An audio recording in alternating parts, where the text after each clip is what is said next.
బైన్సాలో మతపరమైనటువంటి కార్యక్రమాలు అంటేనే అటు అధికారులకు కునుకు లేకుండా ప్రజల్లో అభద్రతా భావం అల్లర్లు జరుగుతాయని ఒక ఊహాత్మకమైనటువంటి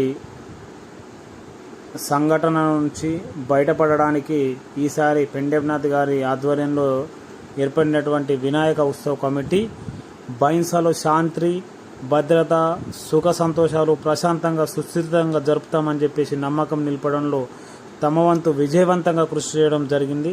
ఈ కారావర్గం మొత్తం ఆహారం నిద్ర సమయ పరిపాలన కుటుంబాలను దూరం పెట్టి నిరంతరం మండపాలను అదేవిధంగా పోలీసు యంత్రాంగాన్ని మరియు పత్రికా విలేకరులకు వచ్చినటువంటి భక్తులను అనునిత్యం సమన్వయపరిచి తన వంతు యువతను రెచ్చగొట్టే విధాల నుంచి పక్కకు జరిపి అనుక్షణం భక్తి శ్రద్ధలతో వినాయక ఉత్సవాలు అత్యంత ఘనంగా జరిగింది.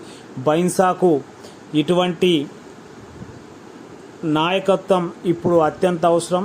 బైన్సాలో ఆర్థిక మరియు సామాజిక అభివృద్ధి జరగాలంటే శాంతి భద్రతలు అత్యంత ముఖ్యం. కాబట్టి ఇలాంటి యొక్క నాయకత్వంలో బైన్సా ఉంటే శాంతి భద్రతలు సుఖ సంతోషాలతో అదేవిధంగా బైన్సా ఆర్థిక అభివృద్ధి పరిపుష్టించుంటుందని చెప్పి ఇటు ప్రజల్లో మరియు పత్రికల్లో ఇటు అధికార యంత్రాంగంలో పూర్తి నమ్మకం ఏర్పడింది. కాబట్టి భవిష్యత్తులో ఆశలు నిజం కావాలని మనం అందరం కోరుకుందాం.